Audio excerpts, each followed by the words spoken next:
Corporation ఒకసారి ఇస్తాము. Presentation ఒక స్మాల్ ప్రెజెంటేషన్ ద్వారా కడపకు సంబంధించిన ప్రొఫైల్ పాపులేషన్ కానీ ఇవన్నీ కూడా ఒకసారి చెప్పి దాని తర్వాత ఇప్పటివరకు మనకి ఇన్ఫ్రాస్ట్రక్చర్ కడపలో ఏమైతే ఉంది అని ఇంకా ఏం చేయాలన్న దాని మీద ఒక small presentation will be there for 5 minutes. ఒకసారి రన్ చేయండి ప్రెజెంటేషన్. ఏరియా 164 స్క్వేర్ కిలోమీటర్స్, అంటే దాదాపుగా మనము బెంగళూరుతో బెంగళూరు ఉంటాము. One of the biggest corporation in Andhra Pradesh. అదేవిధంగా మన కడపలో దాదాపు 25 పబ్లిక్ ప్రాజెక్ట్స్ అండ్ రీసెంట్గా కన్స్ట్రక్ట్ చేసిన ఒక గోకులం ఉంది. ఆ గోకులంలో దాదాపుగా ఇప్పుడు 115 ఆవులకి మనము ఆశ్రమం కల్పించాము. అండ్ ఇంతకు ముందు మన కడపలో ఉండే డంపింగ్ యార్డ్ 4 ఉన్నాయి, 12 ట్రాక్టర్స్, 5 గల్ఫర్ మిషన్స్, 5 JCBs ఉన్నాయి. దాదాపుగా అంటే గత సంవత్సరం చూసుకుంటే 45 కోట్లు ట్యాక్సేషన్ ద్వారా, అంటే ప్రాపర్టీ ట్యాక్స్ కానీ, building tax, building approval fees కానీ, స్టాంప్ డ్యూటీ కానీ, వాటర్ చార్జెస్ కానీ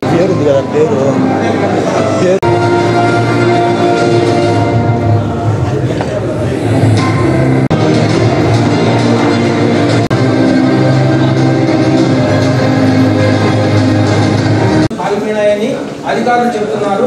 కావున అవన్నీ కూడా కనీసం ఇంకా బాగా డెవలప్ అయ్యి అన్ని కంప్లీట్ చేసుకునే దానికి మనమంతా కృషి చేస్తామని బాగా మాధవి గారికి, ఎమ్మెల్యే గారికి కూడా అంత అవగాహన ఉంది కడప నగరం మీద. కాబట్టి వాళ్ళకు శుభాకాంక్షలు తెలియజేస్తూ అందరూ కూడా కోఆపరేట్ చేసి ఎమ్మెల్యే గారికి మనం నగరాభివృద్ధికి తోడ్పడదామని మీకు అందరినీ కూడా కోరుతున్నాను. Thank you. ఏ పార్టీ కానీ ఒక మహిళకు అవకాశం ఇచ్చి ఆమెని చట్టసభలకు తీసుకుపోవాలనే ఆలోచన చేయలేదు. మొట్టమొదటిసారి తెలుగుదేశం పార్టీ అధినేత నారా చంద్రబాబు నాయుడు గారు, అలాగనే జిల్లా ఈ పార్లమెంట్ అధ్యక్షుడు, polit bureau member Srinivas Reddy గారు ఆ ఆలోచన చేసి ఒక మహిళకి ఇక్కడ అవకాశం ఇద్దాము, ఇక్కడ డెఫినెట్గా మహిళ అవసరం ఉంది నియోజకవర్గంలోనే ఆలోచించి వాళ్ళిద్దరి సహకారంతో నన్ను ఇక్కడ పంపించి 8 నెలల క్రితం, దాదాపు ఇప్పటికి 10 నెలలు అయింది, 10 నెలల క్రితం వాళ్ళు డిసైడ్ చేసుకొని కడప నియోజకవర్గంలో నన్ను పంపించి నన్ను వాళ్ళ దిశానిర్దేశంతో పనిచేయించి ఈ యొక్క విజయానికి వాళ్ళిద్దరి సహకారం ఎంతగానో ఉంది. అలాగనే ఈ నియోజకవర్గంలోని ప్రజలు ఎంతో ఆలోచన చేసి ఈ నియోజకవర్గ అభివృద్ధి కోసం నాకు ఓట్లేశారు. వాళ్ళ ఆలోచనకు ఆశలకు అనుగుణంగా నేను పనిచేస్తాను. అలాగనే ఈ యొక్క పాలక మండలిలో ప్రతి ఒక్కరూ నియోజకవర్గ అభివృద్ధి కోసం మాట్లాడారు. వాళ్ళకు కూడా వాళ్ళ ఆలోచనలు, వాళ్ళ ఆశలకు అనుగుణంగా నేను పనిచేయడం జరుగుతుంది. ఇప్పటి నుంచి 2024 నుంచి ఈ 5 సంవత్సరాలలో మనము మ్యాక్సిమం రిజల్ట్స్ కడప నియోజకవర్గంలో చేరే విధంగా పనిచేయడం జరుగుతుంది. ఒక కొత్త రూపురేఖలు కడప నియోజకవర్గాన్ని తీసుకొచ్చి, కార్పొరేషన్ తీసుకొచ్చి మనము ఏ విధంగా కడపను మిగతా నగరాలకు ధీటుగా నిలబెడతామో మనం చేసి చూపించడం జరుగుతుంది. దానికోసం ప్రతి నిమిషం పనిచేయడం జరుగుతుంది. ఈ సందర్భంగా మీకు తెలియజేసుకుంటున్నాను. అలాగనే ఈ యొక్క విజయంలో పాత్రికేయుల యొక్క సపోర్ట్ కూడా చాలా ఉంది. ప్రతి ఒక్క నిమిషం వాళ్ళు నాకు సపోర్ట్ చేస్తూ నన్ను ప్రజల ముందుకు తీసుకొని వెళ్ళి నా ఆలోచనలను ప్రజల దగ్గరికి తీసుకుపోయి నాకు ఎంతో తోడ్పాటు చేస్తారు. వాళ్ళకు కూడా నేను పేరు పేరున ధన్యవాదాలు తెలియజేసుకుంటున్నాను. అలాగని ఎప్పుడు కమిషనర్ గారి మీద చాలా గుస్సా చేస్తూ నేను ఫైట్ చేస్తాను 8 నెలలు, సారీ ఫర్ దట్. బట్ నాకు తప్పలేదు, తెలుగుదేశం పార్టీని ముందుకు తీసుకొని పోవాలా, దానికోసం నేను పోరాడడం జరిగింది. తప్పకుండా మీరు కూడా నియోజకవర్గ అభివృద్ధి కోసం, కార్పొరేషన్ అభివృద్ధి కోసం ఎంతగా కృషి చేశారో మీకు కూడా ప్రత్యేక ధన్యవాదాలు తెలియజేసుకుంటున్నాను. అలానే మీరు మళ్ళీ ఇక్కడ వరకు నుంచి ఎంతవరకు ఉంటారో అంతవరకు కార్పొరేషన్ అభివృద్ధి కోసము మీతో పాటు మేము కూడా అంతకంటే ఎక్కువ పాటుపడతాము. మీకు పూర్తి సహాయక సహకారాలు ఇస్తామని తెలియజేసుకుంటున్నాను. నాకు ఈ అవకాశం ఇచ్చిన మీ అందరికీ ప్రత్యేక ధన్యవాదాలు తెలియజేసుకుంటూ మరొకసారి పేరు పేరున నమస్కారం. గవర్నర్ 2వ డివిజన్ కార్పొరేటర్ శ్రీ సుబ్బారెడ్డి గారు ఉకాయపల్లిలో త్రాగునీరు రావడం లేదు, పైప్ లైన్ వేశారు కానీ వేసిన డివిజన్ కార్పొరేటర్ సిఎం సుబ్బారెడ్డి గారికి తెలియజేయడం ఏమనగా inter connection Amrit contractor Bhavan అందించాల్సి ఉంది. ఇంజనీరింగ్ సెక్షన్ ఆల్రెడీ కమిషనర్ గారు ఆల్రెడీ చెప్పి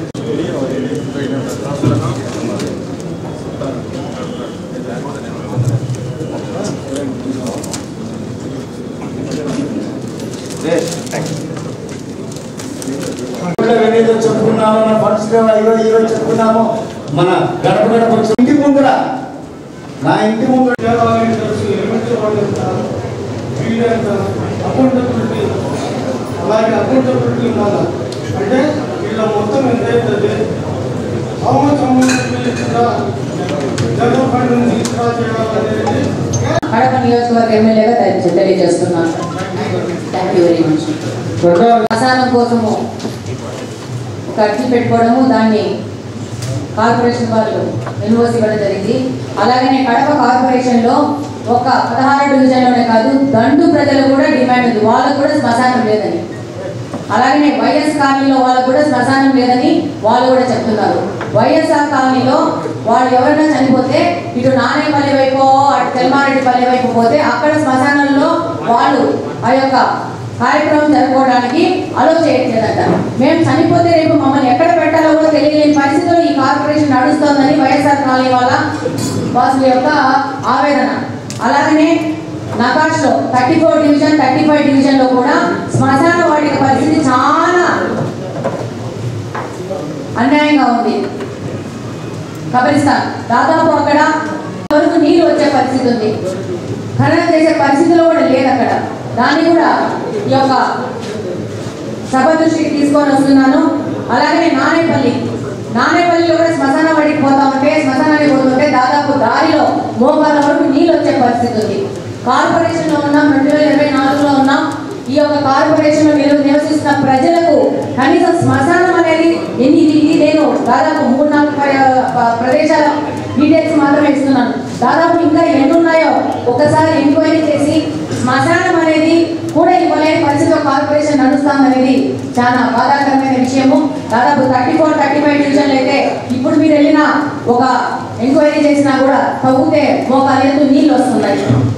దీన్ని కూడా పరిగణలు తీసుకొని దీన్ని కూడా ఈ సభ ముందు పెట్టి దీన్ని కూడా ఒక పరిష్కారం ఇవ్వాలని సభాముఖంగా కోరుకుంటున్నాను. అండ్ వైఎస్ఆర్ కాలనీలో ఉన్న జల్లారెడ్డిపల్లి వాళ్ళకి వైఎస్ఆర్ కాలనీ వాళ్ళకి మధ్య డిస్ప్యూట్ ఉండడం వల్ల సాల్వ్ అవుట్ కాలేదు.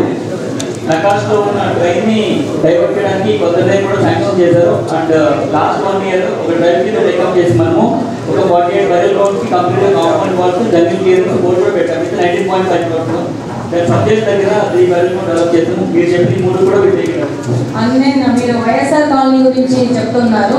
వైఎస్ఆర్ కాలనీలో 3 ఎకరాలు, ఐఎమ్ నాట్ షూర్ 3 ఎకరాల వరకు అక్కడ ల్యాండ్ చూపించి దాన్ని కలెక్టర్ నోటీస్ కూడా తీసుకొచ్చి చేయడం జరిగింది. మన జ్యూరిస్డిక్షన్ ఏంటంటే 19లో గవర్నమెంట్ మారిపోవడము, దాని మీద ఏ విధమైన చర్యలు లేకపోవడం వల్ల ఆ యొక్క ఏ ల్యాండ్ మనము ఈ శ్మశాన అని చెప్పి అలాట్ చేసామో ఆ ల్యాండ్ దాదాపు భూ కబ్జాలు అయిపోవడం జరిగింది. ఒకసారి దాని మీద కూడా ఎంక్వైరీ చేసి ఎవరు భూ కబ్జాలు చేశారో వాళ్ళని ఇమీడియట్ గా రిమూవ్ చేసేసి అక్కడ ల్యాండ్ ఉంది మీరు వాళ్ళు చెప్పారు ఆ రోజు ఈ యొక్క కేటగిరీ వర్గానికి దీనికి ఇంత తీసుకోండి అని చెప్పి కూడా డిస్కషన్ కూడా అయినాయి 14 నుంచి 19 మధ్యన.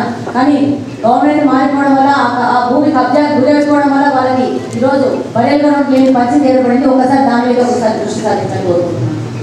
వర్గంలో మా యొక్క ఎన్నికల మేనిఫెస్టోలో కూడా చేర్చడం జరిగింది. దీనికి సరైన పరిష్కారం ఇచ్చి ప్రజలకు ఆ యొక్క శ్మశానము పూర్తి పద్ధతిలో అప్పగిస్తామని చెప్పినాము. దానికి సంబంధించి మేము ఆల్రెడీ కమిషనర్ గారితో మాట్లాడడం కానీ సంబంధిత అధికారులతో మాట్లాడడం కానీ చేయడం జరిగింది. ఎంత త్వరగా అయితే అంత త్వరగా దానికి సంబంధించిన పరిష్కార మార్గాలు చేస్తూ దాన్ని అత్యాధునికంగా తయారు చేసి నకాష్ ప్రజలకు అందుబాటులో తీసుకొస్తామని ఈ సందర్భంగా తెలియజేస్తున్నాం. బిల్లులు పేమెంట్ కోసం పెట్టాలంటే ఈ సభ్యులకు మర్యాద ఏంటి, సభ్యులకు ఇచ్చే గౌరవం ఏంటి, సభ ఎందుకు ఉంది, ఇంతమంది సభ్యులు ఎందుకు ఉన్నారని చెప్పేసి నాకు చిన్న అనుమానం వచ్చింది, డౌట్ వచ్చింది. అంతే, అసలు రాటిఫికేషన్ అవసరమే లేదు. ఎక్కడ పోతున్నారు అందరూ? సభ్యులందరూ ఇక్కడే ఉన్నారు. కడప నియోజకవర్గంలోనే, కడప టౌన్లోనే ఒకరోజు ఫ్రీ ఇంటిమేషన్ ఇచ్చినా కూడా వచ్చి సభను జరుపుకునే అవకాశం ఉంది. అంత ఈజీ దాన్ని ప్రతి ఒక్కదాన్ని రాటిఫికేషన్ సాంప్రదాయం తీసుకొచ్చేసి కంప్లీట్ గా ఒక అసందర్భమైన పద్ధతిలో ఇదంతా జరుగుతుందని చెప్పేసి నాకు అభిప్రాయంగా ఉంది. ఇప్పుడు జిల్లాలో సంబంధించినంత వరకు వితిన్ 6 months మొత్తం ల్యాండ్ రిజిస్ట్రేషన్ కంప్లీట్ చేశారు. దీనికి సంబంధించి బీకేవీ హైవేకి సంబంధించి దాంట్లో ఉన్న చిన్న part we are not party to that. Just మన ఫార్మల్ గా అప్రూవల్ కావాల్సింది. దీంట్లో మేము సబ్జెక్ట్ తప్పు పట్టడం లేదు సార్. మేము సబ్జెక్ట్ తప్పడం దీనికంటే ముందు బడ్జెట్ మీటింగ్ జరిగింది. బడ్జెట్ మీటింగ్ తర్వాత కొన్ని అజెండాలు మనం దాన్ని అప్రూవల్ చేస్తారు. అప్పుడు పెట్టుకొని రాటిఫై చేసుకోవచ్చు కదా, లేదా ఎమర్జెన్సీ మీటింగ్ పెట్టుకుని రాటిఫై చేసుకోవచ్చు. కమిషన్ ప్రతి ఇయర్ దాదాపుగా అరౌండ్ ఇప్పుడు వరకు అయితే 71 crores వచ్చాయి. మొత్తం 71 crores లో ఇంకా 41 crores సంబంధించిన వర్క్స్ జరగలే. That amount is available with in CFMS. 30 crores కి బిల్స్ పేమెంట్ జరుగుతున్నాయి. సో ఈ జియో ఇచ్చినప్పుడు ఏంటంటే 2022-2023 సంవత్సరం సంబంధించి సెకండ్ ఇన్స్టాల్మెంట్కి కొత్త వర్క్స్ అప్లై చేయకుండా ఆ అమౌంట్ని మనకి పిఎఫ్ఎంఎస్ ద్వారా మన బ్యాంక్ అకౌంట్కి ఇస్తూ ముందు ఏదైతే వర్క్స్ కంప్లీట్ అయిపోయి పేమెంట్ కోసం పెండింగ్ ఉన్నాయో వాటిని గవర్నమెంట్ ఫైనాన్స్ డిపార్ట్మెంట్ ద్వారా క్యాన్సిల్ చేస్తూ ఆ వర్క్స్ అన్ని కూడా పిఎఫ్ఎంఎస్లో దీని ద్వారా పేమెంట్ ఇవ్వమని చెప్తూ అక్కడ మిగిలిన అమౌంట్ని కొత్త ప్రపోజల్ పెట్టుకోమని చెప్తూ 2 ఇచ్చారు మనకి గవర్నమెంట్ నుంచి ఆర్డర్స్. దాని ప్రకారం ఇవి చేయడం జరిగింది. ఆ టేబుల్స్ అన్ని కూడా మీకు ఇస్తాం 1 week లో. అంతవరకు దీన్ని అభ్యాసంలో పెట్టమని చెప్పి కోరుతున్నాం. ఎందుకంటే దీన్ని కూడా యాక్టిఫై చేసేసారు మీరు. ఆ నిధులు ఏమయ్యాయి అనేది ఒక వివరణ అనేది కార్పొరేషన్ నుంచి మాకు కావాలా. అలాగనే ఆ నిధులు ఎవరు అంటే గవర్నమెంట్ వాడుకున్నదా లేకపోతే కార్పొరేషన్ వాడుకున్నదా, ఎక్కడ ఈ ల్యాబ్ జరిగింది అనేది వివరణ అనేది కావాలా. ఇలా బిల్లులు ఇచ్చేసినాక దాన్ని రాటిఫికేషన్ పెట్టేసేసి సభ్యుల ఆమోదాన్ని కోరడం అనేది ఒక ఇంతవరకు అదే మాట్లాడుతున్నారు, ఇది పద్ధతి కాదు అని చెప్పేసి ఈ విధంగా ప్రతి ఒక్క దాంట్లో రాటిఫికేషన్ పెట్టేసుకుంటే అదొక సాంప్రదాయం కాదు. డెఫినెట్ గా దీని మీద ఒక ఎంక్వైరీ అనేది జరగాలని కోరుకుంటున్నాను. ఈ యొక్క నిధులు ఎన్ని వచ్చాయి, ఎక్కడికి పోయాయి, ఎవరు వాడుకున్నారు అనేది కూడా క్లారిటీ అనేది కార్పొరేషన్ కావాలని కోరుకుంటున్నాను. సంబంధించిన ఈ అజెండాల మీద డెసిషన్ తీసుకోకుండా దాన్ని అవేర్నెస్ లో పెట్టి ఒక చర్చ వచ్చి దాని ముందు ఫుల్ క్లారిటీతో ముందుకు పోవాలని సభాముఖంగా అధ్యక్షమని కోరుకుంటున్నాను. ముందు పెట్టేసి వాళ్ళ దగ్గర ఒక ఆమోద ముద్ర తీసుకొని మనం ముందుకు వెళ్ళాలా. వర్క్ జరిగిపోయింది, పేమెంట్ జరిగిపోయినాయి, అన్ని అయిపోయినాక ఇంతమంది సభ్యులు ఎన్నుకోవడం ఎందుకు? వర్క్ చేసుకున్న వ్యక్తి, అధికారులు, సంబంధిత వ్యక్తులు చూసుకొని వాళ్ళు చేసేసుకుంటే అయిపోతుంది కదా, మన టైం వేస్ట్ ఎందుకనేది నా అభిప్రాయం.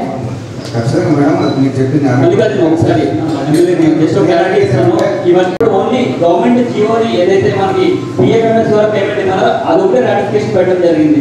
And never it was ratified for the works. Actually నాకున్న సమాచారం ప్రకారం నాకు అంత అనుభవం లేదనుకోండి, చూసుకుంటే వచ్చిన నిధులని ప్రభుత్వం వాడుకున్నది, ఆ నిధులను రేపు ఫర్దర్ వచ్చే నిధుల నుంచి దాన్ని చేసుకోమన్నారని చెప్పేసి మాకున్న సమాచారము. వాటర్ ఇట్ మేబీ మాకైతే క్లారిటీ కావాలని కోరుకుంటున్నాను.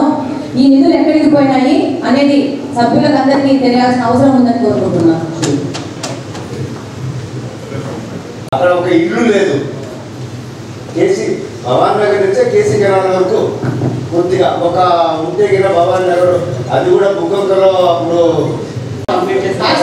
అది ఒకే ఉంది యాక్చువల్గా మన కార్పొరేషన్ గా. సార్ లెట్ మీ కంప్లీట్ ఒకసారి then I will answer your question. Retaining wall complete అయిన తర్వాత రెండు పక్కల కూడా మాస్టర్ ప్లాన్ 40 feet రోడ్ ఉంది. అదేవిధంగా అమృతలో రెండు పక్కల కూడా ట్రాన్స్మైన్ వేసి దాంట్లో డ్రైనేజ్ కాకుండా బ్యూటిఫికేషన్ కోసం ఆల్రెడీ మనకి అమృత్ సెంట్రల్ గవర్నమెంట్ కూడా శాంక్షన్ అయింది ఒక ఎస్టీపీ. అవి ఏమి టెండర్ కాలేదు, అడ్మినిస్ట్రేటివ్ శాంక్షన్ అయ్యి లాస్ట్ ఎలక్షన్కి ముందు టెండర్ పిలిచిన ఒకటి పార్టిసిపేట్ అది ఇప్పుడు చేయాల్సిన అవసరం ఉంది. దానికి సంబంధించి అమృత్లో మనకి 50 crores ఒకటి 69 crores ఒకటి శాంక్షన్ అయి ఉంది. సో దాని ద్వారా భూకంపంలోకి వాటర్ రాకుండా కంప్లీట్గా నీట్గా ఉండడము, రెండు పక్కల 40 feet రోడ్ ఉండడము, రిటైనింగ్ వాల్ ఉండడం జరుగుతుంది. అది దీంట్లో కాన్సెప్ట్. సో అందుకు ఆ టెక్నిక్ ప్రపోజ్ చేయడం జరిగింది. ఇప్పుడు మీరు అడిగింది retaining wall and 40 feet master plan road ఏదైతే ఉందో అది initially irrigation department has taken it but they completed only retaining wall and extension fund అంటే ఒకసారి చెప్తారు ఎంత ఖర్చు పెట్టారు. ఎందుకంటే మన సాధారణ నుంచి ఆల్రెడీ మనమే తీర్మానం చేసి డబ్బులు ఇచ్చినాం మనకు. మన జనరల్ ఫండ్స్ అక్కడ ఎక్కువ అయిపోయి మనకి ఏం చేద్దాం, ప్రజలేమో పనులు ఎక్కువ వాళ్ళంటే రాదు, మన జనరల్ ఫండ్ ఏమో అదర్ డిపార్ట్మెంట్స్ మనం కంప్లీట్గా కార్యక్రమం చేస్తాం. ఎంత మనం వాళ్ళకి ఇచ్చాము, రీపేమెంట్ ఏమైనా చేశారా ఇరిగేషన్ వాళ్ళు? More than I think 2.5 crores అంటే ఈ గారు. సో భూగవంత రిటర్నింగ్ వాళ్ళు అండ్ 40 feet రోడ్కి సంబంధించి ఎంత ఎక్స్పెండిచర్ అయింది అండ్ మనం మీకు ఇచ్చిన ఫండ్స్లో ఎంతవరకు అడ్వాన్స్ మనకి ఉన్నాయి. కార్పొరేషన్ వాళ్ళు 3 crores ఇచ్చారు సార్. మనం ఆమోదించింది ఒకసారి యావరేజ్ ఒకసారి యావరేజ్ అవుట్ అండ్ వీల్ పేద 3.5 crores. ఎవరిని ఏ బేస్ స్టాండింగ్ అప్రూవల్ తీసుకున్నారా, జనరల్ వాళ్ళు అప్రూవల్ తీసుకున్నారా? అప్రూవల్ తీసుకుని 50 lakhs ఒకసారి 50 lakhs ఒకసారి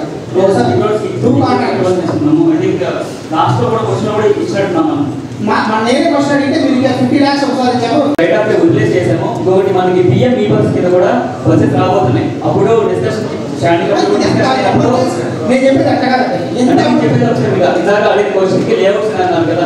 సో ఎనీ బస్ మనకి ఓల్డ్ బస్ స్టాండ్ నుంచి డైరెక్ట్గా 40 feet రోడ్ నుంచి డైరెక్ట్గా దగ్గర పోతే అనమాట వితౌట్ అబ్స్ట్రక్టింగ్ ట్రాఫిక్. దానికి 2 రోడ్లు ఉపయోగపడతాయి ఇమీడియట్లీ. ఇంతవరకు భూగోళంలో వేసిన రోడ్డుకి అప్రోచ్ లేవు అంతే. ఇంతవరకు అప్రోచ్ లేవు భూగోళంలో. ఇంత డబ్బులు మనకి ఇచ్చినాము, ఇంత డబ్బులు ఇచ్చినాము ఎక్కడ ఇంకా 2 కూడా పోలేదు కాబట్టి ఇది అప్పుడు బాడీ కదలేదు. అక్కడ లేబర్స్లు పోదు సార్ నాకు తెలిసి. Total complete sir. Retain wall protection wall complete sir. Road వచ్చి 3 gate సార్. ఇంకా 5 gate కావాలి. అంటే 5 gate రోడ్ కావాలి. మళ్ళా విద్యుత్ స్టార్ట్ చేశారా? మన షాపీర్ భాష మళ్ళా లాకాలు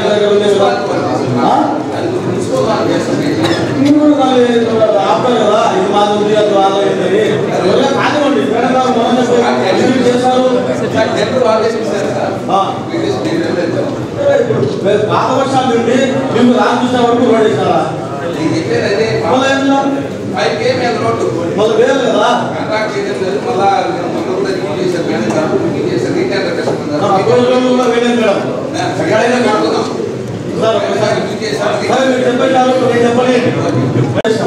ఇంకా ఆ రోడ్ వేసి దేనికి ప్రయోజనము?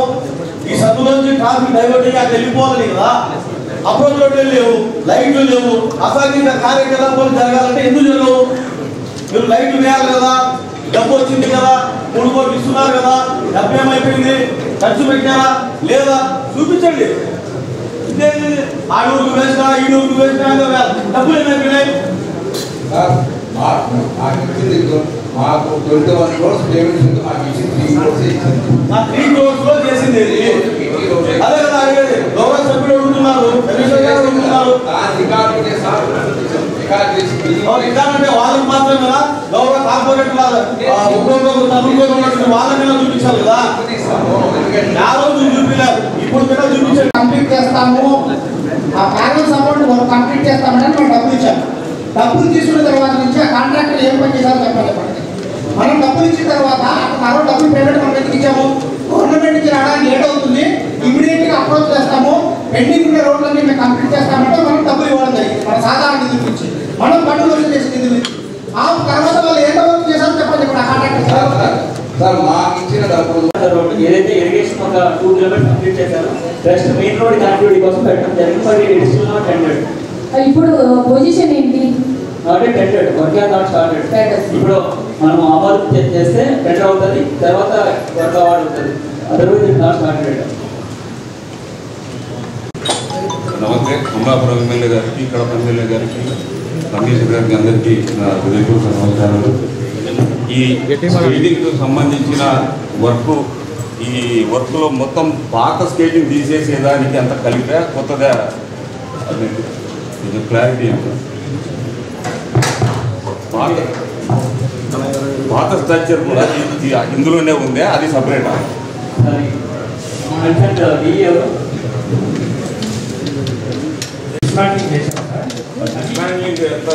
పాత స్కేటింగ్ ఇది పడగొట్టి మొత్తం తీసేసేదానికి 22 లక్షలు. అంటే స్కేటింగ్ రింగ్ ప్లస్ అది సపరేటా? ఓఏడి కూడా ఉన్నాయి సార్, ఎగ్జిస్టింగ్ ఓఏడి. మనం కన్స్ట్రక్ట్ చేసేది ఇప్పుడు ఇంటర్నేషనల్ స్టాండర్డ్ 196 పెరిమీటర్తో కన్స్ట్రక్ట్ చేస్తున్నాం sir. As per sports authority స్టాండర్డ్స్తో, ఇంటర్నేషనల్ స్టాండర్డ్స్తో కన్స్ట్రక్ట్ చేస్తున్నాం సార్. మనది బ్యాంకింగ్ యాంగిల్ దానికి సంబంధించిన ఏరియా మనకు ఆల్రెడీ ఎగ్జిస్టింగ్ స్కేటింగ్ సరిపోతుంది. అలా ఈస్ట్ వెస్ట్ డైరెక్షన్లో ఉండేది, ఆ డైరెక్షన్లో చేంజ్ చేయాలంటే అది కూడా డిస్మాంటింగ్ చేయాలని చేయడం వల్ల మనకు ఆ డిస్మాంటింగ్ పార్టీ అనేది పెరిగింది సార్. ఇప్పుడు కన్స్ట్రక్ట్ చేసేది మనం యాజ్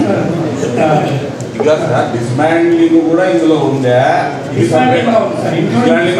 కదా, అది దాని స్ట్రక్చర్ సంబంధించి ఇంజనీర్ పర్యవేక్షణ సరిగ్గా లేదు. దైవతి పిల్లలకు సంబంధించింది కాబట్టి ఇంజనీర్స్ అందరూ బాగా చెక్ చేయాలి. అది చాలా మంది చెప్పడం ఏంటంటే కన్స్ట్రక్షన్ బాగాలేదని చెప్తున్నారు. చేసి ఆ డబ్బులు మనకి ఇస్తే షేడ్ డెవలప్ చేస్తామని మనం రిక్వెస్ట్ లెటర్ రాసాం కలెక్టర్ గారు. లేదా అది మన స్టేట్ గవర్నమెంట్కి వెళ్ళింది ఎమ్మెల్యే గారు.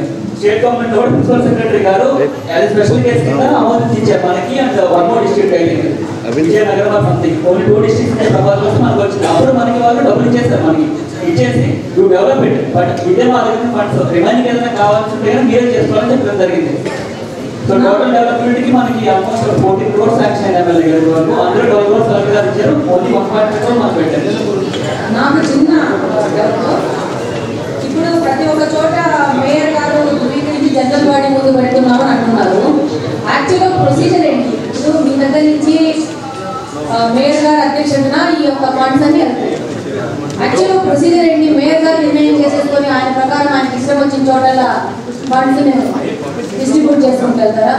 దానికి ఒక అథెంటిఫికేషన్ అంటే బాడీలో ఉన్న వాళ్ళ సభ్యులందరి సహకారంతో ముందుకు వెళ్ళాలా, లేకపోతే మేయర్ గారు యునానిమస్ గా డిసిషన్ తీసేసుకొని ఆ డిసిషన్ మీద టెండర్ జరిపేసి పేమెంట్ టైం వచ్చినప్పుడు సభ్యుల మీద పెట్టేసి మీరందరూ ఎస్ఆర్లో చెప్పేసి చేతులు ఎక్కించేసుకొని ఇచ్చేసుకుంటుంటారు? ప్రొసీజర్ ఏంటంటే usually there are different categories. 10 lakhs వరకు అయితే commission has the power to sanction the work. 10 నుంచి 50 lakhs వరకు అయితే స్టాండింగ్ కమిటీకి, ఎనీథింగ్ అబౌవ్ 50 lakhs అయితే కనుక మనకి జనరల్ బాడీకి వస్తాయి ఓన్లీ ఫర్ శాంక్షన్. ఒకసారి అడ్మినిస్ట్రేటివ్ శాంక్షన్ అయిపోయిన తర్వాత tendering and payment will not be come to general body, will be done at the commission level ఉంది. టెండరింగ్ చేసిన తర్వాత టెండర్ రికవర్ కానీ, దాన్ని అదర్వైజ్ వర్క్ ఆర్డర్స్ ఇష్యూ చేయడం కానీ, రికార్డ్ చేసిన తర్వాత పేమెంట్ రిలీజ్ చేయడం కానీ will be help here. And overall గా రాటిఫికేషన్ పరంగా చూసుకుంటే I think it will be like very lessons. It will be in maybe below 20 out of the number of villages చూసుకుంటే కనుక. సో ఇవి ఎందుకు రాటిఫికేషన్ వచ్చాయంటే ఇవన్నీ కూడా మనము జనరల్ మీటింగ్ జరిగింది దగ్గర బడ్జెట్ మీటింగ్, అందులో కూడా ఇవ్వడం జరిగింది. ఇవన్నీ కూడా సంభవం ఇవన్నీ అప్పుడు విత్డ్రా చేయడం జరిగింది డిస్కషన్ కూడా. అందులో అంటే క్యాన్సిల్ చేయడం జరగలేదు, మళ్ళీ నెక్స్ట్ మీటింగ్ పెట్టుకుని డిస్కస్ చేద్దామని చెప్పారు. ఎందుకంటారు? సభ్యులందరూ కడప నియోజకవర్గంలో దాదాపు 10 కిలోమీటర్ల రేడియస్ లోనే అందరూ ఉన్నారు. ఎప్పుడు పిలిస్తే అప్పుడు వస్తారు. అంత పెద్ద బిజీ అయిన సభ్యులైతే ఎవరు ఉన్నట్టు అనిపించట్లేదు. మేయర్ గారు తన యునానిమస్ గా డెసిషన్ తీసేసి అది అందరి మీద రుద్దేస్తుంటే ఎట్లయితుంది? అంటే ఇప్పుడు ఈ స్పోర్ట్స్ అనేది పబ్లిక్ యూజ్ అవుతుంది, ఇది వదిలేసేయండి. రెస్ట్ ఆఫ్ ద ఇష్యూస్ లో కూడా చాలా టెండర్లు జరిగినాయి. ఆ టెండర్లు తీసుకున్న వాళ్ళు ఎవరు, దాని టెండర్లో కూడా ఆ డబ్బులు మీ దగ్గర నుంచి రిలీజ్ చేయాలన్న వాళ్ళు ఎవరు అనేది కూడా ఒక పాయింట్ ఆఫ్ డిస్కషన్ అనేది స్టార్ట్ అవుతుంది కదా.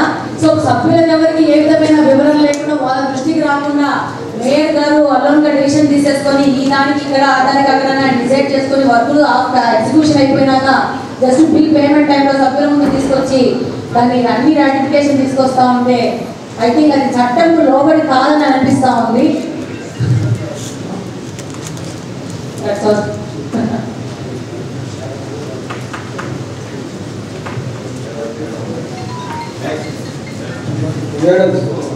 ఇచ్చిన ఆన్సర్ సమాధానం ఏమంటే మరి వాసన్న గారు ఒక నెంబర్ పెట్టారు, ఆ నెంబర్ వ్యక్తికి ఇన్ఫార్మ్ చేయమన్నారు అని చెప్పారు.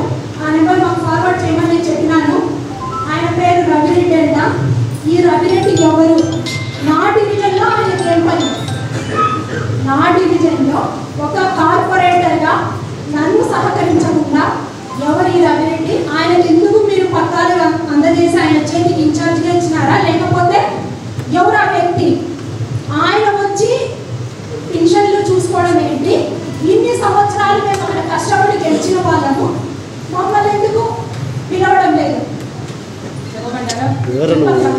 ఫస్ట్ థింగ్, ఎవరికి ఏ ప్రోటోకాల్ ఇన్విటేషన్స్ ఇవ్వలేదు. ఎవరికి ఇంట్రెస్ట్ ఉంటే గవర్నమెంట్ ప్రోగ్రామ్ వాళ్ళు వచ్చి పార్టిసిపేట్ చేశారు. దాని మీద ఆస్తి హక్కు మీకు లేదు కదా. మీరు జస్ట్ అలంకార వినండి, మీరు క్వశ్చన్స్ చేశారు, నాకు ఇవ్వరండి. అలంకారపల్లిలో మీరు ఒక కార్పొరేటర్గా గెలిచినారు. మీరు కూడా ఉన్న 50 మంది కార్పొరేటర్లలో మీరు కూడా ఒకరు. వినండి, ఫినిష్ చేయండి, డోంట్ ఇంటరప్ట్ మీ. ఫినిష్ చేసినాక మీరు మాట్లాడండి. సో మిగతా 47 మంది కార్పొరేటర్స్ కడప నియోజకవర్గంలో వచ్చిన కార్పొరేటర్కి ఎవరికైనా ఫోన్లు వచ్చినాయా? ఎందుకు చేయలేదు? ఎందుకు చేయలేదు, ఎందుకు చేశారని కాదు క్వశ్చన్. ఒక్క నిమిషం ఆగండి, మీకు కావాల్సిన సమాధానం నేను ఏమి ఇవ్వాలనుకుంటున్నా అదే ఇస్తాను. అది వినే వరకు ఓపిక అనేది ఉండాలి మీకు. అర్థమైందా? ఎవరు రవిరెడ్డి, ఎవరు ఎక్స్ వై జెడ్, నన్ను క్వశ్చన్ వేయకండి. రవిరెడ్డి ఎవరో మీరు వెళ్ళి మీరు మీ కార్పొరేటర్ ఏ కార్పొరేషన్ లో మీరు గెలిచారో ఆ కార్పొరేషన్ రవిరెడ్డి ఎవరో మీరు కనుక్కోండి. అర్థమైందా? రెండో పాయింట్ వినండి, నేను I repeatedly asking you to listen. అర్థమైందా? ఏ యొక్క 47 మంది కార్పొరేటర్స్ కి ఇన్విటేషన్ లేదు, అందులో మీరు కూడా ఒకరు మాత్రమే. ఫస్ట్ థింగ్ అర్థమైందా? గవర్నమెంట్ ప్రోగ్రామ్ ప్రకారము ఎమ్మెల్యేలకు ఆదేశం వచ్చింది, ఎమ్మెల్యేలు వెళ్ళి ఇన్వాల్వ్ అయిపోయి 3 కార్పొరేషన్స్ డిసైడ్ చేసుకోవడం జరిగింది. దాంట్లో వాళ్ళకి కోఆర్డినేషన్ ప్రకారము మాకు సంబంధించి పార్టీలో ఎలక్షన్లో మాకు కోఆపరేట్ చేసిన వాళ్ళకి ఒక పేరు మేము ఇచ్చినాం. దాని ప్రకారము వాళ్ళతో ఇంటరాక్ట్ అయిపోయి దాన్ని అరేంజ్మెంట్ చేశారు. అంతే, దానికి ఆన్సర్ అంతే. వాళ్ళెవరు వీళ్ళెవరు, నా కార్పొరేషను, మనమేం కార్పొరేషన్ సొంతంగా రాయించుకోలేదు, నేను నియోజకవర్గాన్ని సొంతంగా రాయించుకోలేదు. మీరు కార్పొరేషన్ కార్పొరేటర్, మీకు ఇంట్రెస్ట్ ఉంటే గవర్నమెంట్ ప్రొసీజర్లో మీరు పాల్గొవాలనుకుంటే ఇంట్రెస్ట్ వచ్చి పాల్గొంటారు. నా ఇంట్లో పెళ్లి కాదు, మీ ఇంట్లో పెళ్లి కాదు మీకు ఇన్విటేషన్ ఇవ్వడానికి. మీరు ఈ విధంగా క్వశ్చన్స్ పబ్లిక్ మీటింగ్లో వేయకండి. కావాలంటే నాతో పర్సనల్ గురించి మాట్లాడండి, మీకు సమాధానం ఇస్తాను. ఓకేనా? అలా కాదన్నా, ఇప్పుడు ప్రతి ఒక్క విషయంలో చిన్న పోలియో డ్రాప్స్ వేసినా కూడా మేము వెళ్ళేసి వేయడం జరుగుతుంది. ఒక కార్పొరేటర్గా మా డివిజన్లో ఏ కార్యక్రమం అయినా కూడా అదేలాగే పెన్షన్స్ కూడా మరి మాకు చెప్పలేదు కదా, చెప్పలేదు. మీకు అదేనండి సమాధానం ఇచ్చింది. ఏ ప్రోటోకాల్ ఫాలో కాలేదు. రెస్ట్ ఆఫ్ ద 47తో పాటు మీరు కూడా లాస్ట్ 7 మాత్రమే. అర్థమైందా? సో కాబట్టి మీకు ఏ విధమైన ప్రభుత్వ కార్యక్రమాల్లో పాల్గొవాలనుకుంటే మీరు వాలంటరీగా వచ్చి పాల్గొనండి. దానికి మీకు కిరీటం పెట్టేసి డబ్బాలు వాయించుకొని మిమ్మల్ని తీసుకొచ్చేది ఏమి ఉండదు. మీకు ఇంట్రెస్ట్ ఉంటే ప్రజల మీద మీరు వచ్చి పార్టిసిపేట్ చేస్తారు అంతే. రెస్ట్ ఆఫ్ ద పీపుల్ ఎవరికి ఇంట్రెస్ట్ ఉంటే వాళ్ళు పార్టిసిపేట్ చేస్తారు. అదొక డెసిషన్ తీసుకోవడం జరిగింది. ఆ డెసిషన్ ప్రకారం ముందుకు వెళ్ళినాము. అంతేనా? ఇంట్రెస్ట్ ఉండబట్టే అడుగుతారండి. మీరు ఎందుకు రాలేదు మరి? అది మీ తప్పు. మీకు ఇంట్రెస్ట్ ఉంటే మీరు వచ్చి పార్టిసిపేట్ చేయాలా. ఎమ్మెల్యే గారు వస్తున్నారని మీకు తెలుసు కదా? మాకు తెలియదు. మీరు వస్తున్నారు చెప్పారు కదా. ఇప్పుడు వెంకటేష్ అనే వ్యక్తి ఎమ్మెల్యే గారు ఒక నెంబర్ ఇచ్చారట. కమ్యూనిటీ బేసిస్ కింద కొంచెం అబ్జెక్షన్స్ వస్తున్నప్పుడు వాళ్ళని కన్విన్స్ చేసి వాటిని ఫాలో అవ్వాలి. దాంతో పాటు ఫ్యూచర్ జనరేషన్ కోసం ఒక పెద్ద అభివృద్ధి ప్రోగ్రామ్ చేయడంలో కూడా ఇంపార్టెంట్ అని వాళ్ళు కన్విన్స్ చేయాలన్నారు. మీకు సహాయ సహకారాలు కావాలి. ఇంకొకటి కలెక్టర్ గారు, కమిషనర్ గారు, ఇప్పుడు గాంధీనగర్ స్కూల్ నుంచి విశ్వేశ్వరయ్య సర్కిల్ వరకు రోడ్ శాంక్షన్ అయిందండి. ఇక్కడ చిన్న రిక్వెస్ట్ ఏంటంటే అక్కడ కాలువలు అనేది టచ్ చేయకుండా ముందే రోడ్డు శాంక్షన్ చేసేస్తే మళ్ళా అగైన్ కాలువలు చేయాలనుకున్నప్పుడు రీడూ చేయాల్సి వస్తుంది. ఒక్కసారి దాని గురించి ఆలోచించి కాలువల విషయం కూడా ఒక్కసారి ఆలోచించి అది అయిపోయినాక రోడ్డు చేస్తే వన్స్ ఫర్ ఆల్ ఒక వర్క్ అయిపోయినట్టు ఉంటుంది. ఎమ్మెల్యే గారు శాంక్షన్ చేశాము, వాటి కాలువ కాబట్టి చేయలేదు.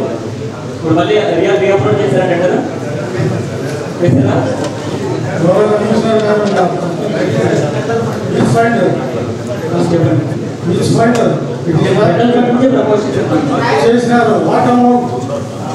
How much amount? What amount? 41 crores in standing committee. 1 lakh structural value రెండు కాంపోనెంట్స్ ఉన్నాయి సార్. అంటే వాళ్ళతో మనం డిస్కస్ చేసినప్పుడు ముందు ల్యాండ్ క్లియర్ కావాలనుకున్నాము. ల్యాండ్ ఎక్విజిషన్ డబ్బులు ఇవ్వకుండా దీంట్లో డీటెయిల్ ఇవ్వడం రాలేదు సార్. స్ట్రక్చరల్ వాల్యూ అదే ఒకసారి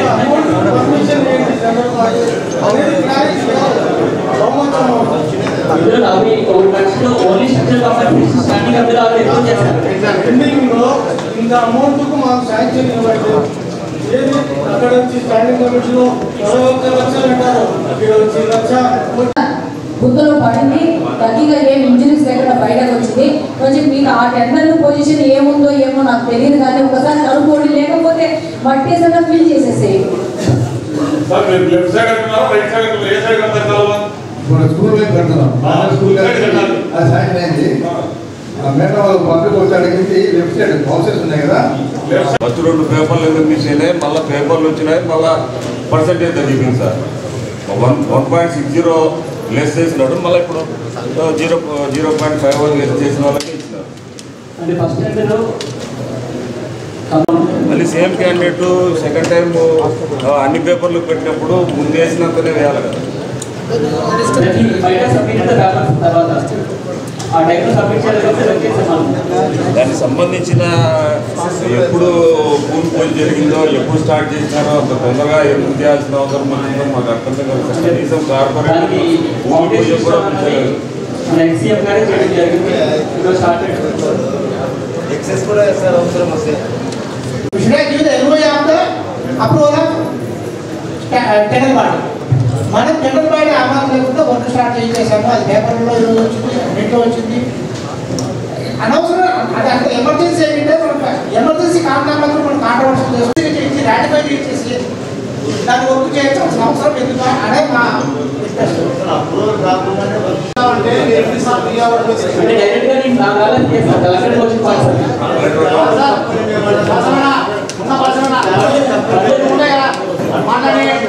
మాట్లాడండు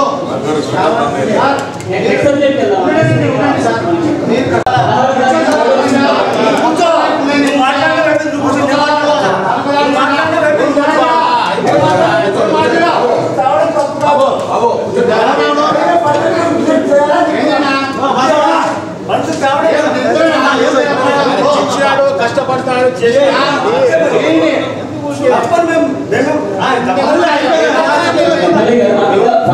పేమెంట్ కూడా రిలీజ్ చేయలేదు. ఎవ్రీథింగ్ అంటే ప్రొటెక్ట్. చిన్న విషయం ఏంటంటే ఒక నిమిషం చిన్న విషయం ఏంటంటే వారు కలెక్టర్ గారు కానీ, ఎందుకంటే నేను పర్సనల్గా ఈ విషయం మీద మాట్లాడాను కలెక్టర్ గారితో. ఇంతమంది పిల్లలు ఉన్నారు నియోజకవర్గంలో, వాళ్ళకి మంచి హాకీ గ్రౌండ్ కట్టించాలా వాళ్ళకి. అంటే ఇది సపరేట్ అనమాట. ఇప్పుడు మనం అనుకునే రోడ్లు కాలువలు కాకుండా మన దగ్గర ఉన్న పిల్లలు యంగర్ జనరేషన్స్ కి we need to provide something అని కలెక్టర్ గారికి లైఫ్ లో కడపలో వచ్చి పని చేసినందుకు వరకు ఆయన 2-3 పర్సనల్ అంబిషన్స్ ఉన్నాయి. జనరల్ గా డిస్కషన్ లో మాతో కూడా డిస్కస్ చేయడం, అందులో ఇది ఒకటి. సో ఎవరో ఒక వ్యక్తి సిఎస్ఆర్ నిధులు ఇస్తున్నప్పుడు రేపు గవర్నమెంట్ మారిపోయినా, వీళ్ళు ఇక్కడి నుంచి ట్రాన్స్ఫర్ వెళ్ళిపోయినా, వాళ్ళకి ఇక్కడ చెయ్యాలనుకున్నారు కొన్ని. ఆ ఉద్దేశంతో రేపు డెఫినెట్ గా ఎలక్షన్ ప్రతి ఒక్కరికి తెలుసు, కొంతమందికి లేదు, కాన్ఫిడెంట్ విన్నారు. డెఫినెట్ గా ప్రభుత్వం మారుతుంది. మారిన వెంటనే ఆటోమేటిక్ 2 సంవత్సరాల పైన ఉన్న వాళ్ళు ట్రాన్స్ఫర్ అయ్యే పరిస్థితి ఉంది. ఈ లోపల మేము ఇక్కడి నుంచి పోకముందు ఇవి కొన్ని ల్యాండింగ్ చేసేసుకొని వెళ్తే ఒక సెల్ఫ్ సాటిస్ఫాక్షన్ కోసం అని చెప్పేసి వాళ్ళు ముందుకెళ్ళింది. అందుకే ఆ హడావుడిగా 2-3 రోజుల్లో ఆ టెండర్లంటూ ఫినిష్ చేసుకొని ముందుకు వెళ్ళడం జరిగిందని నాకు అర్థమైన విషయం. ఎందుకంటే కలెక్టర్ గారితో నేను 2 సిట్టింగ్స్ పర్సనల్గా కూర్చోవడము, అలాగే కమిషనర్ గారితో కూర్చోవడంతో జరిగింది. దానికి మీరు వద్దరు కొట్లాడుకుంటే పెద్ద ఫలితం లేదు. మన అగ్రెషన్ వచ్చేసి హెల్త్ పాడైపోవడం తప్పితే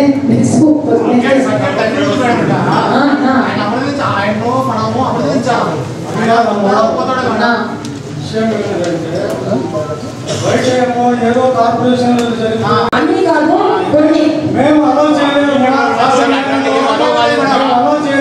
స్వపక్షంలో ప్రతిపక్షంగా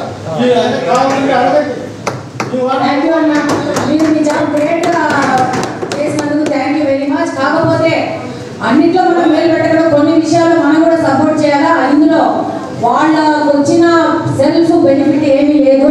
ఒకటే 2 సంవత్సరాలు అయిపోయింది, ఏ నిమిషంలో మాకు మేము మంచి స్థానభ్రమణం చెందుతామో అనేసి స్థాన చలనం చెందుతామో అన్న భయంతో కలెక్టర్ గారు కానీ కమిషనర్ గారు కానీ వీళ్ళందరూ అది ఒకటి సెల్ఫ్ ఇంట్రెస్ట్ మేకప్ చేసిన కేసుని సందర్భంగా నాకు అనిపిస్తుంది. నేను చెప్తున్నాను కరెక్ట్ కాదు నాకు తెలియదు. ఎందుకంటే మా కమిషన్ గారు ఇట్లాంటి విషయాలు చాలా ఏదో చేయాలా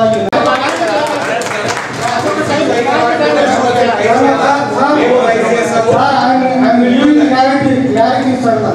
అభియోగాలు మా మీద వస్తున్నాయి కాబట్టి గౌరవ కార్పొరేటర్లు గారు క్వశ్చన్ చేయడం జరిగింది. తప్పుగా క్వశ్చన్ చేయండి. డోంట్ వరీ, అభియోగాలు వచ్చిన వాటి మీద డెఫినెట్ గా కొత్త ప్రభుత్వం వచ్చింది. కొత్త ఎంక్వైరీ ఇన్వెస్టిగేషన్ తో ముందుకు పోవడం డెఫినెట్ గా జరుగుతుంది.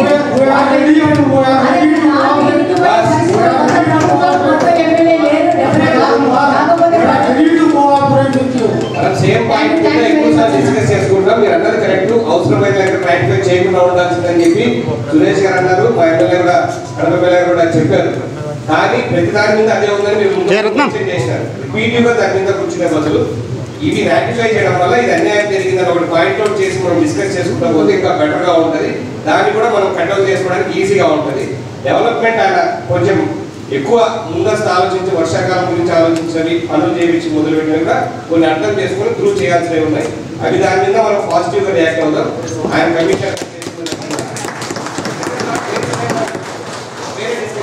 అప్పుడు ఖచ్చితంగా మీరు పాయింట్అవుట్ చేయండి, మేము పాయింట్అవుట్ చేస్తాం. దాని మీద విచారణ జరిపించాల్సి ఉంది. కమిషనర్ గారు ఇంత ముందు చెప్పిన దాని ప్రకారం మేము చేపిస్తా అన్నారు. కమిటీ వేసి దాని మీద క్లారిఫికేషన్ ఇస్తా ఉన్నారు. కాబట్టి దాని ప్రకారం మనం ఉంటే ఐడెంటిఫై చేయండి, మేము ఐడెంటిఫై చేసి కూడా చెప్తాం.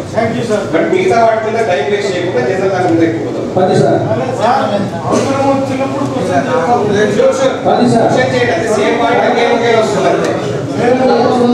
ఇలాగే జరగాలి. డెఫినెట్ గా మీరు ఇంకొంచెం పాయింట్ రైజ్ చేయాలి. మిస్యూజ్ ఎక్కడైనా పని జరిగితే డెఫినెట్ గా క్వశ్చన్ చేయాలి. ప్రతి ఒక్కరు హక్కది. మీకు ఏమేమి డెవలప్మెంట్ కావాలో చెప్పి సపరేట్ గా కూడా అడగాలి, దాని మీద ఐడెంటిఫై చేయాలి. బట్ ఒకటే పాయింట్ మీద మనం క్లారిఫికేషన్ కమిటీ చేస్తున్నాడు. మనం ఇంకొకరు మీతో పాటు నేను కూడా వెళ్ళిస్తాను. దేని మీద కమిటీ చేయాలో దానికి ఆయన ఇస్తానన్నారు, దాని మీద స్పందిస్తాం. బట్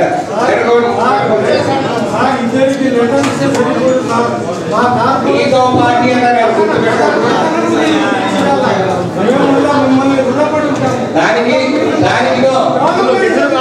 దానికి నేను మా కడప ఎమ్మెల్యే ఇద్దరు చెప్తా ఉన్నాము. స్పెషల్ కేసు కింద కడప ఎక్కువ చేసుకోవడానికి అవకాశం ఉంటుంది.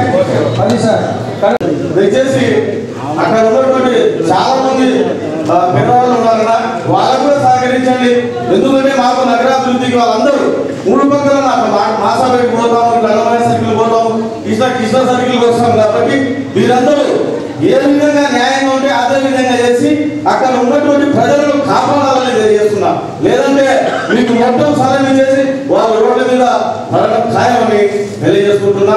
దయతో వాళ్ళ మీద ప్రేమతో, ఆ డివిజన్ మీద ప్రేమతో మీరందరూ సహకరించాలని, సహకరిస్తారని మనస్ఫూర్తిగా కోరుకుంటూ సభకి అలాగనే కమిషనర్ గారికి రిక్వెస్ట్ చేస్తున్నాము. ఇన్ని సర్కిల్స్ లో అప్సరా థియేటర్ సర్కిల్ ఎందుకు లేదు? ఈ యొక్క నియోజకవర్గంలో ప్రతి ఒక్కరూ అగ్రి చేసేది ఏంటంటే పొద్దున పూట సాయంత్రం పూట కడపలో ఎక్కడికి లేనంత ట్రాఫిక్ జామ్ అప్సరా సర్కిల్లో అవుతుంది. ఇన్ని సర్కిల్స్ డెవలప్ చేసినారు. బీద పిల్లలు ఇప్పుడు వాళ్ళు చెప్తున్నారు, రోజు బండి వేసుకొని పోయేసి జీవనోపాధి కోసము రోజుకు 500 1000 రూపాయలు సంపాదించుకునే వచ్చే వాళ్ళ దగ్గర కూడా రోడ్డు వైండింగ్ చేసుకొని వాళ్ళ ఇల్లు కొట్టేయడం జరిగింది. కడప మొత్తానికి కానీ అత్యంత ఇంపార్టెంట్ సర్కిల్ ఏంటంటే అప్సరా సర్కిల్. నేను ఎప్పుడో చిన్నప్పుడు 1వ తరగతి 2వ తరగతి చదువుతున్నప్పుడు ఏ విధంగా ఉందో అప్సరా సర్కిల్లో ఈ రోజుకి నాకు 49 ఏళ్ళు, ఈ రోజుకి 49 ఏళ్ళు అంటే 45 ఏళ్ళ నుంచి అప్సరా సర్కిల్ అలానే ఉంది. ఇన్ని సర్కిల్స్ లో ఇన్ని ఏరియాలలో బీజోలు ఉన్న చోట కూడా కొట్టేసినారు. అప్సరా సర్కిల్ ఏ ఉద్దేశంతో దాన్ని ఎక్స్క్లూడ్ చేసినారో అర్థం కావట్లేదు.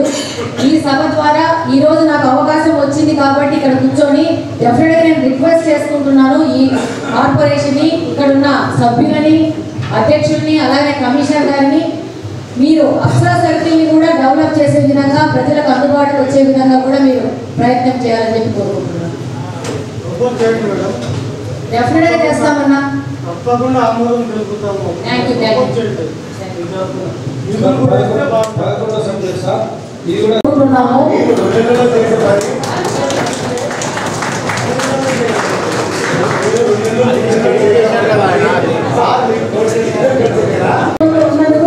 Thank you very much. Madam దాన్ని కూడా క్వశ్చన్ చేశారు మేడం. మీరు అందరి కాదు చూసుకుంటే కమిషన్ సార్ కూడా ఒకసారి మెయిన్ వాష్రూమ్ సార్ అంటే వేరే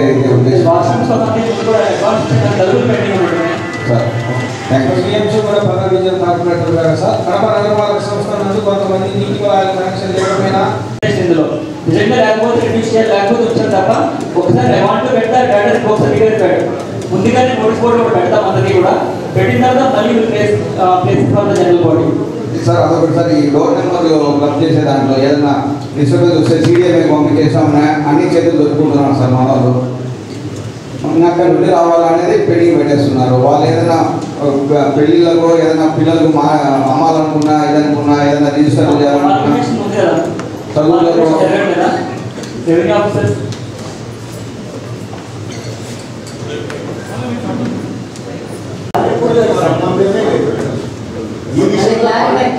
సచివాలయం వాళ్ళు చెప్తున్నారా, ఎంప్లాయీస్ చెప్తున్నారా, అధికారులు చెప్తున్నారా, క్లారిటీ ఇవ్వాలి కదండి. అదే క్లారిటీ ఇవ్వాలి కదా. మీరు ఎవరు బెదిరిస్తున్నారనేది కమిషనర్ గారి నోటీస్ తీసుకుపోవాలి కదా. వితౌట్ నోటీస్ ఎవరు చేస్తున్నారు తెలియదు. అట్లా బెదిరించింటే నేనే యాక్షన్ తీసుకుంటాను. మీరు బెదిరిస్తున్నారు అని చెప్పినప్పుడు ఏ సదరు వ్యక్తి ఎవరు చేస్తున్నారు? రోజు వాళ్ళు సతాయిస్తారు. అది నా దృష్టికి వచ్చింది, నేను ఆపేశాను. మీరు ఇలా చేయడం తప్పు. అది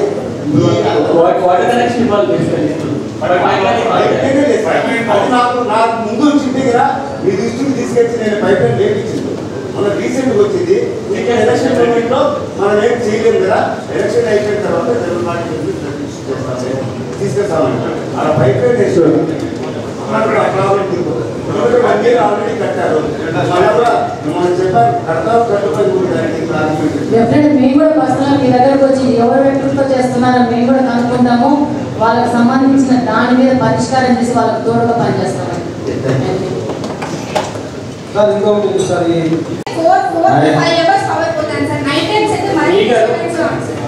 ఒకసారి జస్ట్ కార్పొరేషన్ అయినా సరే కరెంట్ పోల్ చేసిన ట్రాన్స్ఫర్ ఇంటిమేషన్ ఇస్తే మన వాళ్ళు మార్కింగ్ ఇస్తారు. పోల్ వేసేసి మరి రోడ్డు వైడింగ్ లో పోల్ కట్టాలంటే డబ్బులు పెట్టాలి కదా మనం.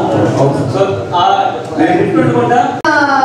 ఉన్న స్థానికులు ఏం అబ్జెక్షన్ లేదు అని చెప్పినారని చెప్పి ఒక పేపర్ సంతకం పెట్టుకొచ్చారు. ఇక్కడే ఉంది నా దగ్గర పేపర్. కాబట్టి దీన్ని మేము ఆల్రెడీ తీయమని చెప్పినాం. వాళ్ళకు వాళ్ళ సొంత స్థలం లోపల ఉంది కాపాడు వాళ్ళు. నేను వాళ్ళకి 2 years బ్యాక్ కూడా ఒక లెటర్ ఇచ్చాను. ఇది అపార్ట్మెంట్ లోపలే ఫ్యామిలీ చూపిస్తాం. ట్రాన్స్ఫర్ అందులోనే వేయాలి. బయట వేస్తే మాత్రం యాక్షన్ తీసుకుంటాం. సిమిలర్లీ మాస్టర్ ప్లాన్ రోడ్ ఉంటే మాస్టర్ ప్లాన్ రోడ్కి ఎడ్జికి వేసుకోవాలి. అండ్ అకౌంట్ మీరు ట్రాన్స్ఫార్మర్ ప్లేస్ లేకపోతే మన కోఆర్డినేట్ చేసి పేషెంట్ ఇస్తాం డెఫినెట్లీ. ఫంక్షన్ హాల్ సంబంధించి ప్లేస్ ఉన్నా కూడా రోడ్డు మీద దిమ్మ కట్టి రోడ్డు ఆక్యుపై చేసుకోవడం దాదాపు 6 ఫీట్లు. బ్యాలెన్స్ ఎంత మిగులుతుంది? 10 ఫీట్ల రోడ్డు మిగులుతుంది. దానికి సొల్యూషన్ ఏం చెప్తున్నారు చదవబెట్టి ఆ సందులో కూడా 20 మంది సంతకాలు తీసుకుని వచ్చి వాళ్ళందరూ ఒప్పుకున్నారు కాబట్టి మేము పెట్టుకుంటామని. That is not the solution కదా. ఆ 20 మందికి కాదు కదా రోడ్లు. ప్రతి ఒక్క సిస్టమ్ అనేది ఫాలో కావాలా. మీకు అంత స్థలం పెట్టుకొని మీరు ప్లాన్ చేసుకునేటప్పుడు ఎవరైనా కానీ వీటన్నిటికీ ప్రొవైడ్ చేసుకుంటూ ప్లాన్ చేసుకోవాలి. మేమంతా రోడ్డుకి తీసుకొచ్చి మెట్లు కట్టేస్తాము, మెట్లు బయటికి వెళ్ళిపోతాయి, ట్రాన్స్ఫార్మర్లు సంబంధించినవన్నీ బయట పెట్టేసుకుంటామంటే ఎట్లా కుదురుతుంది? సో మీరు కార్పొరేటర్గా ఉన్నారు కదా, మీరు ప్రొవిజన్ చూపించండి. మేము చెప్పినాం మేడం, అది చెప్పినట్టు కాబట్టి ఈరోజు మీ దృష్టి తీసుకొస్తాను మేడం. వాళ్ళు అడుగుతున్నారే కదా స్థలం చూపించట్లేదని. మీరు స్థలం చూపించండి.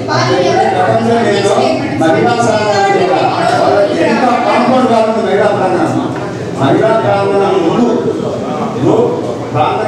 కాంపౌండ్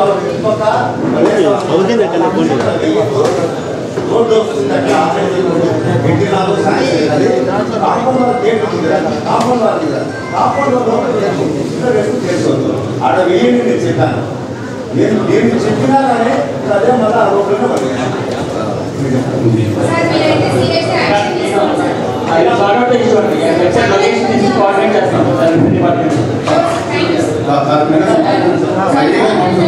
మనం చేసుకుంటాము. ప్రతి ఒక్క ప్రాపర్టీ దగ్గరికి వెళ్ళి మొదటగా ఆ మ్యాప్ను ఉపయోగించి అది 5 సెంటీమీటర్స్ యాక్యురేషన్ ఉంటుంది అధ్యక్ష. అంటే ప్రతి ఒక్క ప్రాపర్టీ తేడా ఉంటే కేవలం 5 సెంటీమీటర్స్ మాత్రమే ఉంటుంది. అంత యాక్యురేషన్ ఉన్న రెజల్యూషన్ తో ఉంటుంది ఆ మ్యాప్. దాని మీద మొదటిగా అన్ని ప్రాపర్టీస్ మేము వెక్టరైజేషన్ చేసాము అధ్యక్ష. ఆ వెక్టరైజేషన్ చేసిన తర్వాత వాటికి యూనిట్ కోడ్ ఇచ్చాము. ప్రతి ఒక్క బిల్డింగ్ ని ప్రతి ఒక్క సచివాలయ పరిధిలో ఉన్న ప్రతి ఒక్క బిల్డింగ్ ని యూనిట్ కోడ్ ఇచ్చాము.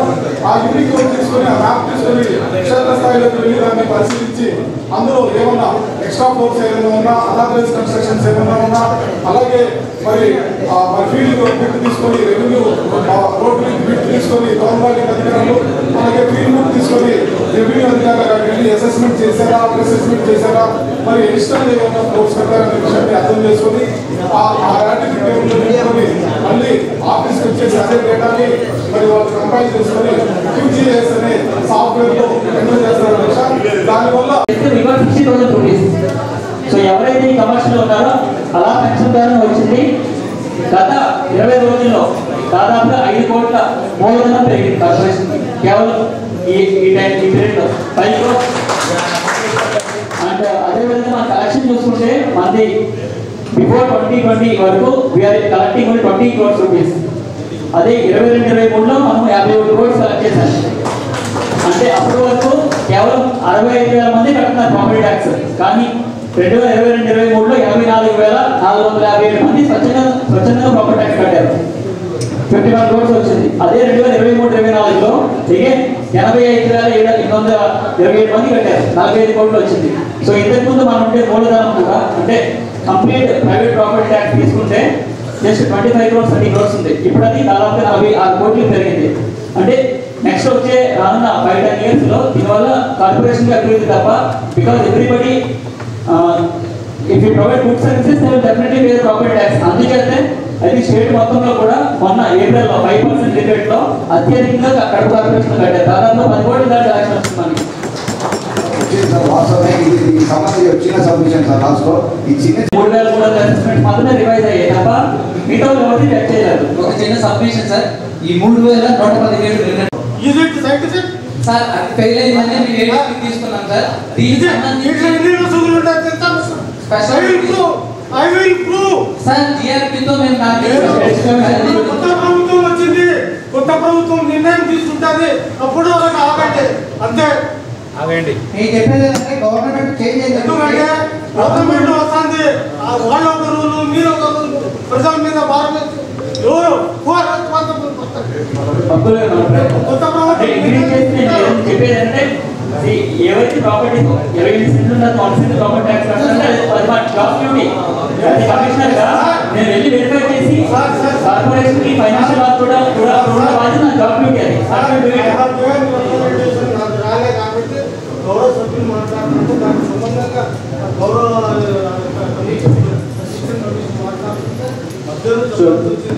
నా సబ్జెక్ట్ వచ్చినప్పుడు అవి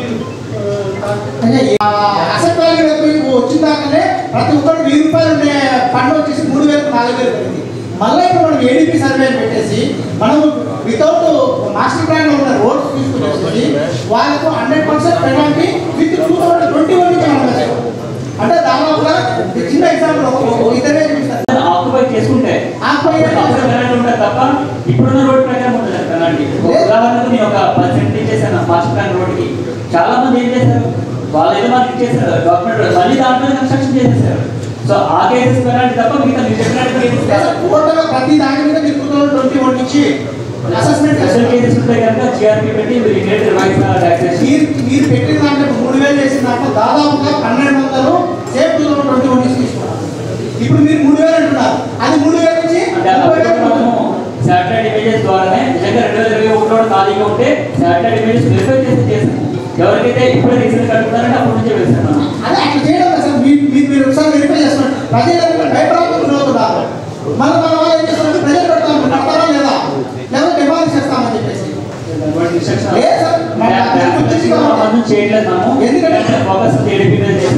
పేద ప్రజలు ఇబ్బంది పడకుండా కమర్షియల్ వేసుకొని మేమేం కమిషన్ చేయడం కానీ బట్ ఇక్కడ పేద ప్రజలకు ఇబ్బంది పడుతున్నారు. కొత్త ప్రభుత్వం వచ్చింది, దాంట్లో గౌరవ ముఖ్యమంత్రి భారమంతా ప్రజల మీద వేశారు. ఇది వాస్తవం, మీరు ఒప్పుకున్నా ఒప్పుకోకపోయినా, ఎందుకంటే మీ బలం ఎక్కువ ఉంది కాబట్టి. ఇక్కడ ఈరోజు చెత్త పన్ను కానించి, కరెంటు బిల్లుల పెంపకం కానించి, ఆదాయ పన్ను కానించి, ఆస్తి పన్ను కానించి, ఇదంతా పాపము పాత ప్రభుత్వాన్ని. ఈరోజు చంద్రబాబు నాయుడు గారు పవర్లోకి వచ్చారు. వచ్చి రాగానే చెత్త పనులు తీసేశారు. అలానే గత 5 సంవత్సరాల నుంచి వీళ్ళు చేసినటువంటి సెట్ చేసుకొని రావాల్సిన అవసరం ఎంతగానో ఉంది. ఎందుకంటే ప్రజలకు సేవ చేయడం అనేది ప్రభుత్వాల లక్ష్యం. కానీ దానికి కూడా కొంచెం టైం ఇవ్వాలి. మీరు జస్ట్ వచ్చి 1 నెల అయిపోయింది, దాదాపు ప్రతి ఒక్క అధికారిని అవినీతిని అండగాగిచ్చేసారు 5 సంవత్సరాల నుంచి. కొత్త వాళ్ళని తెచ్చుకోవాలా, కొత్త సెట్టింగ్ చేసుకోవాలా. అక్కడ ముఖ్యమంత్రికి ఎంత కష్టమవుతుందో మేము కనుక సరైన చూసి వచ్చినాం. దాదాపు ఐఏఎస్ ఆఫీసర్ టాప్ పోస్టులో ఉన్నదని కరెక్ట్ చేసేసినారు. వాళ్ళని పెట్టుకునే పరిస్థితి లేదు. ఇప్పుడున్న అధికారులతో కోఆర్డినేట్ చేసుకోవడానికి 2-3 నెలలు టైం పడుతుంది. అసలు office setup, secretary setup set కావడానికి 3 నెలలు పడేటట్టుంది. దాని మీద మొత్తం అప్పులే, ఏ డిపార్ట్మెంట్ ఎక్కడ చూసినా అప్పులే. మొన్న ఏదో పేపర్లో చెప్తున్నారు సిపి ఆఫీస్ కూడా కుదవ పెట్టేస్తారని గౌరవ మాజీ ముఖ్యమంత్రి గారు. ఏ వ్యవస్థలు ఏ దాన్ని వదలకుండా మొత్తం బస్సు పెట్టించేశారు. కాబట్టి మీరు కూడా కొంచెం ఓపికగా ఉండి, అక్కడ వాళ్ళు రిపీటెడ్గా చెప్తా ఉన్నారు కమర్షియల్ ప్రాపర్టీస్ మీద మేము టేక్ ఓవర్ చేస్తున్నామని చెప్పేసి 2-3 ఎగ్జాంపుల్స్ కూడా చెప్పినారు. ఇట్లా జరిగింది, ఇక్కడ వచ్చింది 16,000 కడుతున్న దగ్గర మాకు 70,000 వచ్చిందో 90,000 వచ్చిందో చెప్పి డెఫినెట్గా మీలాంటి కేసు కూడా ఎక్కడో చోట జరిగిందని దాన్ని మీరు ప్రత్యేకంగా తీసుకుపోయేసి కమిషన్ దృష్టికి తీసుకుపోయి రియల్గా వాళ్ళు తప్పు చేసిందే దాని మీద సొల్యూషన్ వాళ్ళు ఇస్తారు. మీరు తీసుకుంటారో చదువు వ్యక్తికి హెల్ప్ చేసినట్టు కూడా అవుతుంది. నెక్స్ట్ దానికి వెళ్ళిపోదామన్నాను. కమిషనర్ గారు తన సొంత దేశంతో తీసుకొచ్చినారు. పైన ఉన్న క్యాపిటల్ వాల్యూ సిస్టమ్ 2021లో తీసుకొచ్చారు. ఈ రెవెన్యూ విధానం అన్నా, ఈ రెవెన్యూ కలెక్షన్ విధానము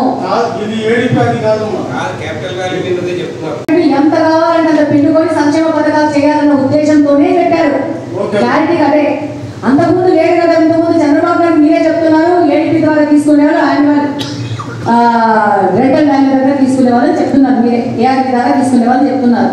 ఇప్పుడు ఇలా మార్పు రావాలంటే ఒక నిమిషం ఫినిష్ చేయండి అన్న, లెట్ మీ కంప్లీట్.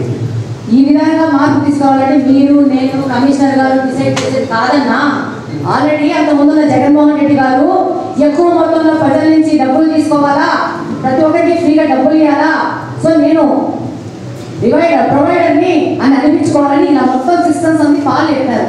దీనికి ఒక సొల్యూషన్ రావాలంటే మనం ఇక్కడ కూర్చొని ఒక హాల్లో కూర్చొని డిసైడ్ చేసేది కాదన్నా. అది యూనివర్సల్ ఒక పాలసీ ఉంటుంది. అంటే ఇలాంటి మనలాంటి కార్పొరేషన్ అందరూ మనం ఒక రిక్వెస్ట్ చేసుకొని వాళ్ళకి పంపించుకుంటే పై స్థాయిలో ముఖ్యమంత్రి స్థాయిలో దీన్ని అంతా ఆలోచించుకొని ఎంత రెవెన్యూ వస్తూ ఉంది, దీని ద్వారా ఎంత రెవెన్యూ కట్ అవుతుంది, దీని ద్వారా ఎంత రెవెన్యూ కట్ అవుతుంది, ప్లస్ జగన్మోహన్ రెడ్డి గారి 5 సంవత్సరాల పరిపాలనలో ఆయన ప్రతి ఒక్క చోట ప్రతి ఒక్కరిని తాకట్టు పెట్టేశారు. ఏమేమి తాకట్టు పెట్టారనేది కూడా ఒక మనం ఎంక్వైరీ చేయాల్సింది వచ్చింది, ఒక పోస్ట్ మార్టం చేయాల్సింది వచ్చింది. ఇప్పుడు మనం కూర్చొని మేమందరం చేసేసుకుంటున్నాము, మనమంతా అప్రూవల్ ఉందంటే అట్లా కాదన్నా. మనం కూడా న్యాయబద్ధంగా మనం కూడా బిహేవ్ చేసుకోవాలా, ఆలోచించుకోవాలా. కాబట్టి దానికి మనం ఒక రిప్రజెంటేషన్ ఇచ్చేసి పెద్దవాళ్ళకి చెప్పుకుందాము. అది వచ్చినాక రిజల్ట్ వచ్చినాక ముందుకు పోతాము.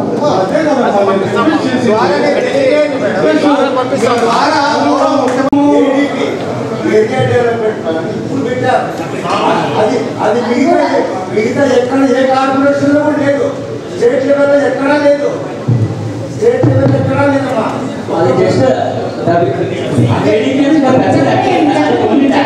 అవకాశం ఇవ్వండి,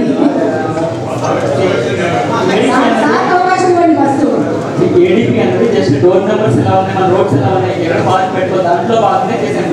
నేను అప్పుడు ఈ ఐడియా వచ్చింది అంటే ఇంటింటికి వెళ్ళినట్టు ఖచ్చితంగా పర్మిషన్ కడుతున్నాం. 10,000 కట్టాలి, 5,000 కట్టినాం అనుకోండి, ఇంక్రీజ్ కదా. అందులో కూడా మొత్తం కంప్లీట్ 2,200 స్క్వేర్ ఫీట్స్ బిలో అని ఎలిమినేట్ చేసేసి ఓన్లీ ప్రాపర్టీ ట్యాక్స్ ఎవరైతే తక్కువ కడుతున్నా వాళ్ళే చేయమని చెప్పారు. రొటీన్ గా ఎనీ కార్పొరేషన్ లో ఎవ్రీడే ఇంప్రూవ్మెంట్ చేస్తారు, ఎవ్రీడే ఇంప్రూవ్ చేస్తారు. మనం కొత్తగా ఏం చేయట్లా. మీరు డోర్ మెంబర్ల కోసం సర్వే చేయించండి. ఆ డోర్ మెంబర్లు చేసినప్పుడు మీకు ఐడియా వచ్చింది, ఏదో ఆదాయం బాగా వచ్చినట్టు. ఏమన్నా మాకు వాటర్ కనెక్షన్ ఇవ్వండి, లేదంటే స్ట్రీట్ లైట్స్ వేయండి అంటే this is not approved layout అంటారు. మరి బిల్డింగ్ పర్మిషన్స్ కూడా ఇవ్వకుండా ఉండాల్సింది, వాళ్ళ దగ్గర ట్యాక్సెస్ తీసుకున్నా ఉండాల్సింది. Doing those things when you are not submitting the, you are not doing the service to those people.